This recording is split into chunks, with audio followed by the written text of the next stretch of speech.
ICR 2024 का official notification PG और PhD का आ चुका है।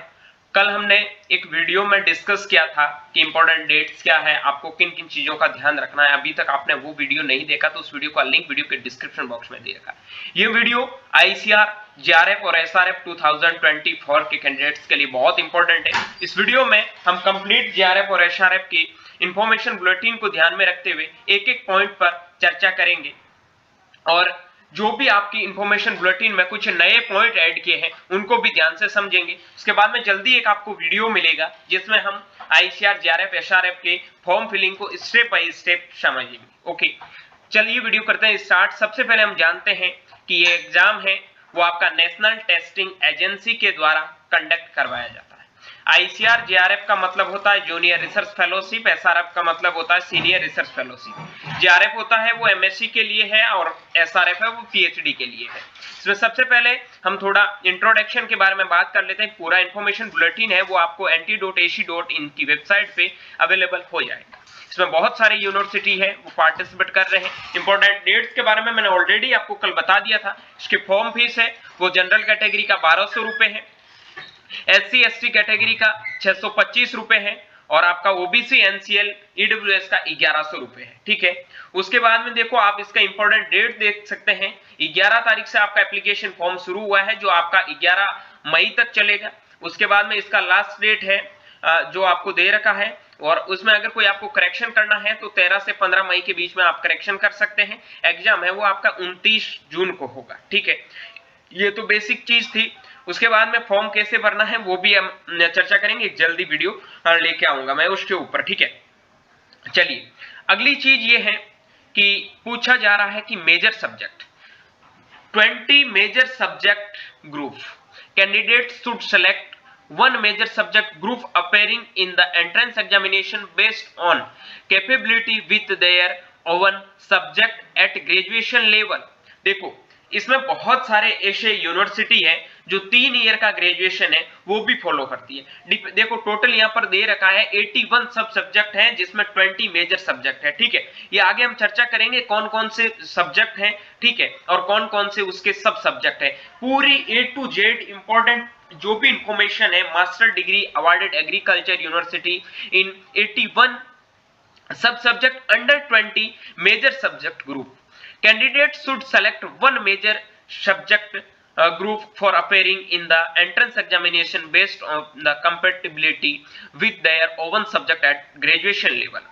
जो आपका ग्रेजुएशन लेवल था उनमें से कोई भी आपको एक मेजर सब्जेक्ट से पेपर देना है। ठीक है, यूजी में जो आपके मेजर सब्जेक्ट जो आपने पढ़े थे उनके लिए अलग अलग एलिजिबिलिटी क्राइटेरिया है कि आप मान लो एग्रोनॉमी से जेआरएफ करना चाहते हैं तो आपका ग्रेजुएशन कौन से सब्जेक्ट से होना चाहिए, आप हॉर्टिकल्चर से कर रहे हैं तो आपका ग्रेजुएशन कौन से सब्जेक्ट से होना चाहिए, आप बायोकेमिस्ट्री से कर रहे हैं तो उनमें ग्रेजुएशन क्या है, क्या आपको रिलैक्सेशन मिल रहा है, सारी चीजें हम एक एक करके जानते हैं। ठीक है, ये डेट वगैरह सबको पता चल गई है क्या डेट है।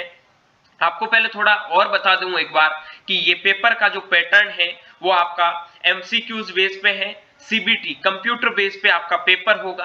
2 घंटे का टाइम है, 120 क्वेश्चन पूछे जाएंगे, मल्टीपल चॉइस आपके क्वेश्चन होते हैं, 1/4 आपका नेगेटिव मार्किंग होता है और पेपर का मीडियम हिंदी नहीं होता, ओनली इंग्लिश मीडियम का पेपर होना चाहिए, मतलब ओनली इंग्लिश मीडियम का ही पेपर आपके सामने आएगा। Okay done.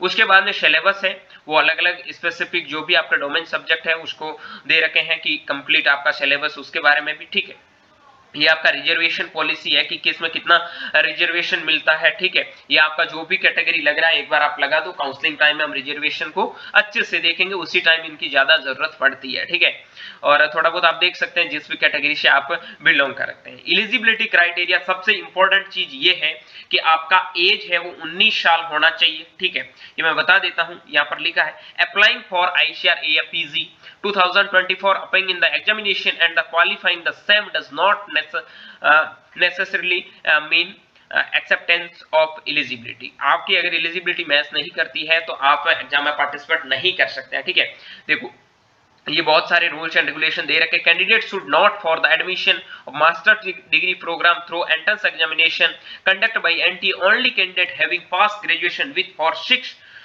देखो आपका ग्रेजुएशन है फॉर 12+4 का मतलब होता है 12th के बाद में आपकी 4 साल की बीएससी एग्रीकल्चर होनी चाहिए। 10+6 का मतलब है कि आपके देखो आप एचयू जैसे यूनिवर्सिटी होते हैं जो 10th करने के बाद में आपका 11 12th भी एग्रीकल्चर से करवाते हैं, उसके बाद 4 साल की जो बीएससी होती है उसको 10+6 बोला जाता है। बीएससी एग्रीकल्चर बीटेक वगैरह आपका कोई भी कोर्स है 5 ईयर बीबीएससी एनिमल हस्बेंड्री जो आपका 5.5 साल में पूरा ट्रेनिंग प्रोग्राम करके होता है, ठीक है।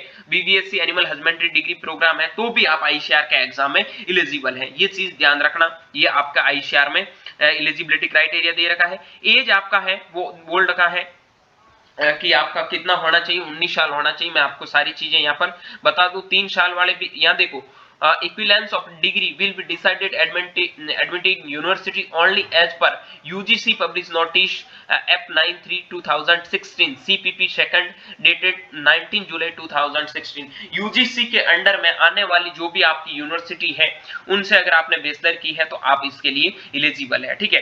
देखो यहाँ पर दे रखा the candidate have bachelor's degree with 3-year duration will not be considered to admission through ICAR AFPG 2024 in agriculture university under agriculture university system. Expect in few course in the 3 ICAR deemed be university और उसके बाद में IRI, IVRI, NDRI, 3 आपकी जो deemed university है उनमें ही आपके 3 year का प्रोग्राम फॉलो होगा। बाकी जो भी स्टेट एग्रीकल्चर यूनिवर्सिटी है उनमें 3 ईयर डिग्री प्रोग्राम है वो एलिजिबल नहीं होगा, और वो भी कुछ कोर्स में होता है, सारे कोर्स में नहीं होता है। अब सबसे इंपॉर्टेंट है कि आपका सीजीपीए कितना होना चाहिए। The candidate most have pass bachelor degree examination securing overall grade point average OGPA at least कम से कम आपका 10 में से अगर ओजीपीए बनना है तो 6.60 10 स्केल में। उसके बाद में अगर 9 में से बढ़ना है तो 5.88 एंड 9 मतलब ये 9 पॉइंट स्केल में है, ठीक है। 8 पॉइंट स्केल में आपका 5.22 होना चाहिए। 7 में आपका 4.57 होना चाहिए। ये सारा 7 पॉइंट स्केल में, ठीक है। 6 पॉइंट स्केल में दे रखा है, आपका 4 पॉइंट स्केल में दे रखा है। ओबीसी यूपीएस ईडब्ल्यूएस कैटेगरी के लिए ये होना चाहिए, जनरल ओबीसी ईडब्ल्यूएस के लिए। और एससी एसटी कैटेगरी का जो आपका रिजर्वेशन यहाँ पर दे रखा है कि कम से कम आपका 5.60 होना चाहिए। ये सारा आपको दे रखा है कितने स्केल में से आपका सीजीपीए बना है। सारे कॉलेज के अलग अलग रूल एंड रेगुलेशन होता है, ठीक है। For admission MVSc candidate must have complete BVSc animal husbandry with internship on 31/7/2024 और at the time of verification whichever earlier during counseling in the allotted university। अगर आपका इंटर्नशिप जो मतलब एमवीएससी में एडमिशन लेना चाहते हैं, बीबीएससी एनिमल हस्बेंड्री करके आए हैं, उनका 31/7/2024 तक आपका पूरा इंटर्नशिप तक कंप्लीट डिग्री हो जाना चाहिए। काउंसलिंग टाइम में आपके कंप्लीट डिग्री मानी जाएगी, जब तभी आपको यूनिवर्सिटी में अलॉटमेंट मिलेगा, अन्यथा आपको एडमिशन है वो नहीं मिलेगा, ठीक है। ये आपका और भी कुछ इंपॉर्टेंट चीजें हैं वो दे रखी है, ठीक है। तो ये आपको ध्यान रखनी है। सारी चीजें इंटर्नशिप वगैरह टाइम वगैरह सारा दे रखा है। The admission candidate shall valid only academic session 2024 in which year examination conduct ICR, ठीक है। ये सारे इंस्ट्रक्शन है वो मैंने बता दिया जो आपकी एलिजिबिलिटी क्राइटेरिया से रिलेटेड थे, ठीक है। एलिजिबिलिटी क्वालिफिकेशन एडमिशन सब्जेक्ट ये आपके मैं थोड़ा बता देता हूँ, इससे रिलेटेड भी कुछ इंपॉर्टेंट चीजें, ठीक है। आई होप ये सारी चीजें तो आप समझ गए होंगे कि आपको क्या दे रखा है, ठीक है। इसमें आगे मैं और भी कुछ इंपॉर्टेंट चीजें दिखाऊंगा कि आपका क्वालिफिकेशन तो हो चुका है। इसमें देखो, अगर आप बायोकेमिस्ट्री के किसी भी कोर्स में एडमिशन लेना चाहते हैं आईसीआर के एग्जाम के थ्रू, तो आप आईआरआई में लेोगे तो उसके लिए आपका 10+2+3 ईयर सिस्टम चलेगा। बाकी जितनी भी जो एग्रीकल्चर यूनिवर्सिटी उसमें BSc agriculture, BSc horticulture, BSc honours agriculture या बीएससी हॉर्टिकल्चर आपके पास में होना चाहिए, ठीक है। ये eligibility qualification for state agriculture university, central agriculture university for 5-6 year bachelor degree in, ठीक है। और alternate eligibility qualification for IRI, IVRI, NDRI के लिए ये हो सकती है, ठीक है। ये बोल रहा है applicable at IRI, IRI, IRI, okay. उसके बाद प्लांट फिजियोलॉजी का भी आपके पास में दे रखा है, मॉलिक्यूलर बायोलॉजी का भी दे रखा। प्लांट साइंस के लिए आपका BSc agriculture, BSc horticulture, forestry, agriculture, horticulture, forestry, BTech biotechnology, ठीक है, ये भी दे रखा है प्लांट साइंस के लिए। प्लांट पैथोलॉजी के लिए आपका फॉरेस्ट्री दे रखा है, हॉर्टी दे रखा है, एग्रीकल्चर दे रखा है, और ठीक है ऑनर्स की डिग्री है तो भी चलेगा, और नॉन ऑनर्स डिग्री भी आपका चलेगा। माइक्रोबायोलॉजी का भी आपको दे रखा है, सीड टेक्नोलॉजी के भी आपको एलिजिबिलिटी क्राइटेरिया दे रखा है। फिजिकल साइंस एग्रो मटेरियोलॉजी में अगर आप करना चाहते हैं तो आपका बीएससी एग्रीकल्चर हॉर्टिकल्चर से होना चाहिए, ठीक है। उसके बाद में आपका फॉरेस्ट्री होना चाहिए, या फिर आप हॉर्टिकल्चर से हैं तो भी आप एलिजिबल है। सॉइल साइंस से आपका बीएससी ऑनर्स एग्रीकल्चर और बीएससी ऑनर्स हॉर्टिकल्चर, या फिर non honours degree BSc agriculture horticulture है तो भी आप एलिजिबल है, ठीक है। ये फिजिकल साइंस में जो भी सब्जेक्ट आते हैं, 6 सब्जेक्ट आते हैं, सब सब्जेक्ट उनका दे रखा है। एंटोमोलॉजी के लिए भी आपको दे रखा है। एग्रोनॉमी में वही स्टूडेंट एलिजिबल है, या तो जिन्होंने बीएससी एग्रीकल्चर की है या फिर जिन्होंने बीएससी ऑनर्स एग्रीकल्चर की है, बाकी कोई भी स्टूडेंट इसमें एलिजिबल नहीं है। लेकिन एनडीआरआई में एडमिशन लेने के लिए आप एनिमल हस्बेंड्री से आपका ग्रेजुएशन है तो आप एलिजिबल है, ठीक है। उसके बाद में सोशल साइंस में आपको दे रखा BSc agriculture horticulture marketing cooperation, उसके बाद forestry agriculture horticulture agriculture marketing cooperation forestry वगैरह, ठीक है। बीएससी और आईआरआई में अगर एडमिशन लेना चाहते हैं तो आपको अलग अलग कोर्सेज में एनिमल साइंसेज वगैरह बीएफएससी वगैरह किसी से है तो भी चल जाएगा, ठीक है। एक्सटेंशन एजुकेशन के लिए भी आपको सारे दे रखे हैं कि आपका किससे डिग्री होगा तो आप एलिजिबल है। स्टैटिक्स के लिए भी दे रखा है, स्टैटिक्स के लिए बहुत सारे स्टूडेंट पार्टिसिपेट करते हैं तो ये भी इसमें पूरा कंप्लीट दे रखा है। आईआरआई में लेने के लिए आप 10+3 ईयर ग्रेजुएशन है तो भी आप एलिजिबल है। कंप्यूटर एप्लीकेशन के लिए भी आप आईआरआई के लिए 10+2+3 ईयर सिस्टम में एलिजिबल है, ठीक है। बायो इन्फॉर्मेटिक्स के लिए भी आईआरआई में वही सेम फॉलो होता है।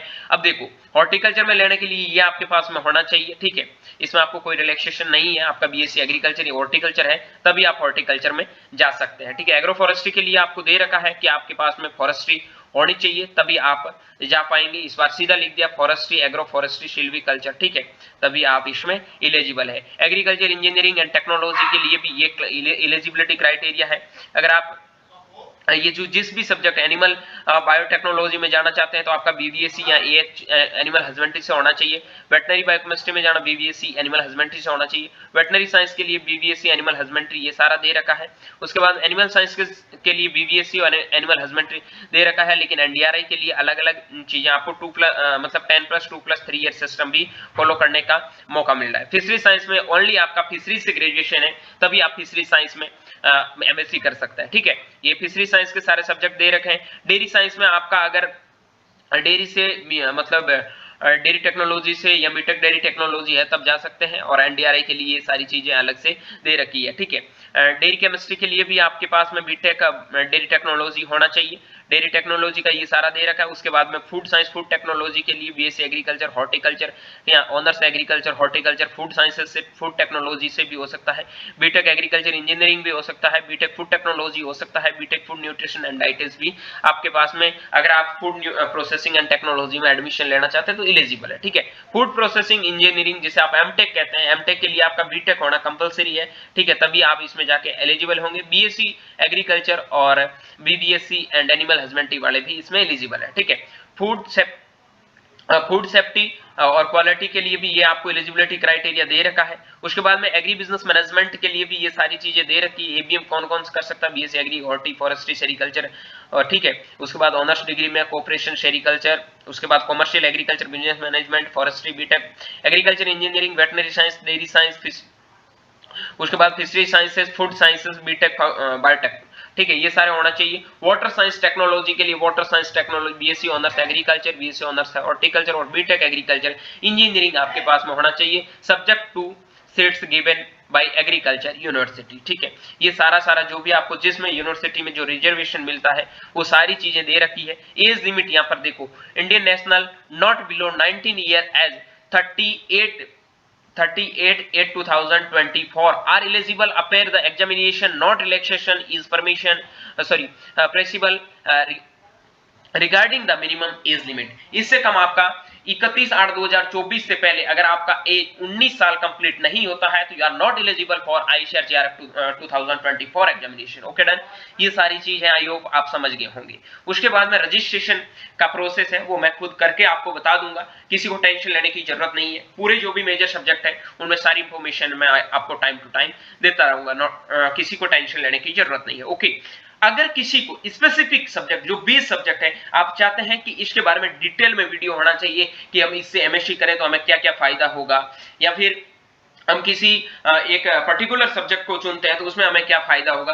तो उस पे चाहते हैं तो मैं आपके जो भी मेजर सब्जेक्ट है उनके ऊपर भी वीडियो बना दूंगा। अगर आपको नीड है तो आप कमेंट जरूर करना, अन्यथा फालतू में वीडियो तो यार मैं क्यों ही बनाऊं जब आपको जरूरत ही नहीं है, ठीक है। तो जिस वीडियो की जरूरत हो डेफिनेटली आप कमेंट बॉक्स में कमेंट करना, मैं उससे उस टॉपिक से रिलेटेड जरूर वीडियो डाल दूंगा, ठीक है।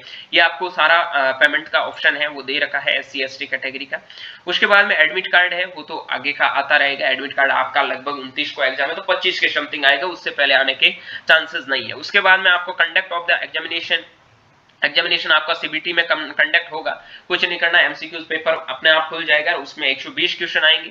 क्वेश्चन आप सबको पता है कि जो मेजर सब्जेक्ट होगा, सपोज दैट आपके पास में एग्रोनॉमी JRF देने के लिए जा रहे हैं, ठीक है, तो 70 मोर देन 70% आपका मेजर एग्रीकल्चर पूछा जाएगा, मतलब एग्रोनॉमी पूछा जाएगा, और 30% है वो आपको जो भी सब सब्जेक्ट है जितने भी जो आपने बैचलर डिग्री में पढ़े हैं उन सबसे क्वेश्चन आस्क किए जाएंगे। ओके, ये सारी चीज क्लियर हो गई। उसके बाद में हम अगली बात करते हैं अपना रिजल्ट है। तो रिजल्ट आपका लगभग एग्जाम होने के 10 से 15 दिन बाद में आपका आंसर की आता है, उससे 15-20 दिन बाद में आपका रिजल्ट आएगा। लगभग मान सकते हैं कि लास्ट वीक ऑफ अगस्त में आपका रिजल्ट है वो डिक्लेयर किया जाएगा, ठीक है। उसके बाद में आपका काउंसलिंग प्रोसेस होता है, देन उसके बाद में आपको कॉलेज में एडमिशन मिलेगा। इट मीन्स बात ये है, सॉरी, आपका एग्जाम है 29 जून को होगा, तो लास्ट वीक ऑफ जुलाई तक आपका रिजल्ट आ जाएगा, और पॉसिबिलिटी है कि 15 अगस्त टू 30 अगस्त के बीच में आपका कॉलेज में एडमिशन होने के भी चांसेस पूरे इस बार बन रहे हैं। सितंबर से तो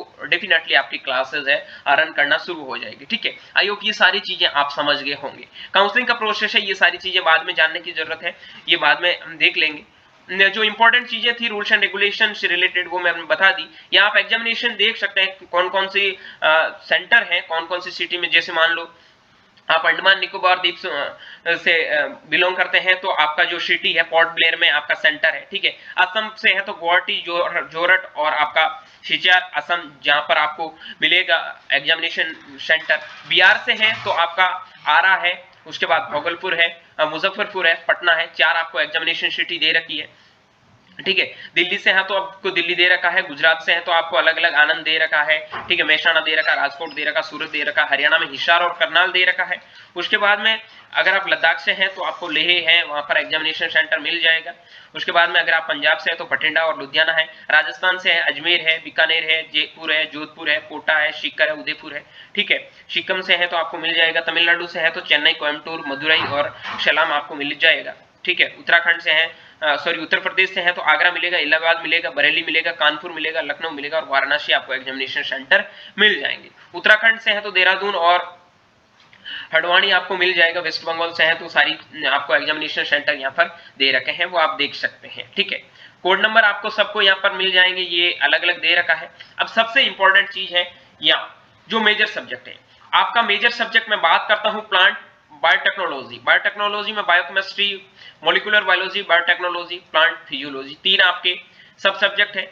प्लांट साइंस में आपके 5 सब सब्जेक्ट हैं, जिसमें genetic plant breeding, plant pathology, microbiology, seed technology, plant genetic resources. Okay, physical sciences में आपको 6 मेजर सब्जेक्ट दे रखे, सब सब्जेक्ट दे रखे हैं। एंटोमोलॉजी के अंदर आपको 3 सब सब्जेक्ट दे रखे हैं। एग्रोनॉमी के अंदर एक ही है, ठीक है। इस बार टी एसमेंट्री नहीं दिख रहा, हालांकि माना जाता टी एसमेंट्री के साथ में।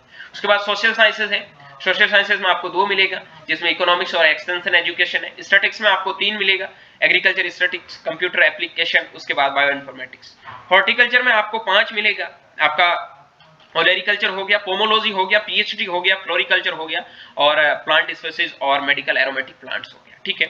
फॉरेस्ट्री के अंदर आपको 4 मिल जाएंगे। एग्रीकल्चर इंजीनियरिंग टेक्नोलॉजी के अंदर आपको 5 सब सब्जेक्ट मिलेंगे। कम्युनिटी साइंस के अंदर आपको 5 सब सब्जेक्ट मिलेंगे। एनिमल बायो टेक्नोलॉजी के लिए आपको 2 सब सब्जेक्ट मिलेंगे। वेटनरी साइंसेस में आपको 9 सब सब्जेक्ट मिलेंगे, सबसे ज्यादा सब सब्जेक्ट आपको वेटनरी साइंस में है। एनिमल साइंसेस में आपको 4 सब सब्जेक्ट मिलेंगे, या सॉरी 7 सब सब्जेक्ट है, जिसके भी 2 अलग अलग पार्ट हो गए। उसके बाद फिशरी साइंसेस में आपको 12 सब सब्जेक्ट मिलते हैं, जिसमें फिशरीज रिसोर्स मैनेजमेंट है, एक्वाकल्चर है, प्रोसेसिंग टेक्नोलॉजी है, फिश फिजियोलॉजी, बायोकेमिस्ट्री है, एक्वाटिक एनिमल हेल्थ मैनेजमेंट है, फिशरीज एक्सटेंशन है, एक्वाटिक एनवायरनमेंट मैनेजमेंट है, फिश जेनेटिक एंड ब्रीडिंग है, ठीक है, fish nutrition and food technology है, फिर फिशरीज इकोनॉमिक्स है, उसके बाद फिशिंग टेक्नोलॉजी एंड इंजीनियरिंग है, उसके बाद फिश बायोटेक्नोलॉजी है, ठीक है। उसके बाद में डेयरी साइंस में डेयरी माइक्रोलॉजी, डेयरी केमिस्ट्री है, डेयरी टेक्नोलॉजी में डेयरी टेक्नोलॉजी और डेयरी इंजीनियरिंग है, फूड साइंस टेक्नोलॉजी में food processing technology, food processing engineering, food safety and quality है, एग्री बिजनेस मैनेजमेंट में एबीएम आपको मिलेगा, और वाटर साइंस टेक्नोलॉजी में आपका वाटर साइंस एंड टेक्नोलॉजी आपको देखने को मिलेगा। ये आपके टोटल जो भी मेजर सब्जेक्ट थे उनके अंदर आने वाले सारे सब सब्जेक्ट दे रखे हैं। आपके कोड क्या है वो भी कोड आपको दे रखे हैं, ठीक है। सारी चीजें इस वीडियो में डिस्कस करेंगे, कोई दिक्कत नहीं, चाहे आधे घंटे का भी होगा, लेकिन इस एग्जाम से रिलेटेड कोई भी ऐसी क्वेरीज आपकी नहीं रहनी चाहिए जो आपको समझ में नहीं आए। कोई भी ऐसा नहीं आ रहा है तो आप कमेंट कर सकते हैं, ठीक है। आपका पेमेंट का प्रोसेस है वो यहाँ पर बताया गया है। उसके बाद हेल्प डेस्क की जरूरत पड़े तो pgsupport.@the-bill-desk या फिर इसमें डाल के अपने प्रॉब्लम को सॉल्व कर सकते हैं, ठीक है। ये सारी चीजें दे रखी है। अब आगे आपका एप्लीकेशन फॉर्म मैं पूरा फिल करके दिखाऊंगा क्या प्रोसेस है, कंप्लीट, टेंशन लेने की जरूरत नहीं, स्टेप बाय स्टेप चलेंगे और पूरी प्रोसेस बताऊंगा। जल्दबाजी करने की जरूरत नहीं है, किसी को गलत फिल करने की भी जरूरत नहीं है, ताकि हमें ऐसा नहीं हो कि करेक्शन विंडो का वेट करना पड़े। Okay done. देन उसके बाद में ये कंप्लीट फॉर्म हो गया। अब यहाँ पर बोल रहा है कंप्यूटर बेस्ड सीबीटी, मैंने आपको पहले ही बताया इस बार मतलब हर बार ही सीबीटी बेस में ही होता है आईसीआर जेआरएफ एसआरएफ का एग्जाम, ठीक है। ये सारी चीजें दे रखी है। यही आपका होता है कि जब आप कोई क्वेश्चन को करते हैं, अटेंड करते हैं तो ये सिग्नल आपको मिलता है, अटेंड नहीं करते तो ये सिग्नल मिलता है, ठीक है। आंसर नॉट विजिट करने पर आपको ये सिग्नल मिलता है। उसके बाद अगर आप आंसर नहीं देते तो अलग अलग जो सिग्नल आपको बताए गए हैं ये आपको वहीं पे मिलेंगे। ऐसा इस हिसाब का इंटरफेस आपको एग्जाम के सेंटर पे देखने को मिलेगा। ऐसे क्वेश्चन आएंगे और उसी से आपको नीचे जो ऑप्शन दे रखे हैं उनको फिल करके आपका अगला प्रोसेस पे जाना। Okay done. ये सारा हो गया है। कुछ इंपॉर्टेंट चीजें और भी, जैसे एनटीए के बारे में किसी को जानना है कि आपका एनटीएस कितना मिलता है, क्या मिलता है, तो जेआरएफ का जो एनटीएस है वो सबको पता है कि 12,600 रुपए पर मंथ मिलता है, ठीक है, जेआरएफ में। और पीजी में है 5,000 per month, out of state जाने पर मिलता है। एक चीज ध्यान रखना कि आपको 6,000 रुपए पर ईयर, ठीक है, आपको डिपेंड करता है कि आपको अपने एडवाइजर से किस हिसाब का आपको एडवाइजर मिलता है, उनके अकॉर्डिंग ही आपको वो चार्ज मिलता है। 6,000 चार्ज मिलता है, जिसमें आप जो भी केमिकल्स वगैरह एमएससी करते टाइम में बहुत सारे आपको प्रैक्टिकल वगैरह करने पड़ते हैं या फिर बहुत सारे बुक्स लेने की जरूरत होती है, तो उसके लिए आपको 6,000 रुपए एक्स्ट्रा दिए जाते हैं। 12,600 रुपए पर मंथ आपको एनटीएस मिलती है, जो जेआरएफ में मिलती है। पीजी में अलग होता है, जेआरएफ पीजी में डिपेंड करता है आपका रैंक पे। Okay done. ये सारी चीजें आपको दे रखी है।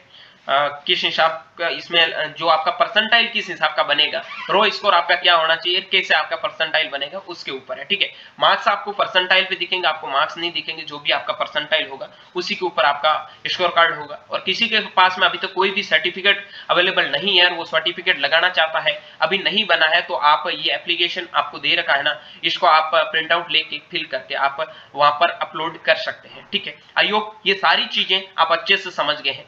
मिलता हूं जल्दी एक नई वीडियो के साथ में, तब तक के लिए स्वस्थ रहे, मस्त रहे, देखते रहिए एशियल ग्रुप ऑफ एग्रीकल्चर का YouTube channel. Thank you very much.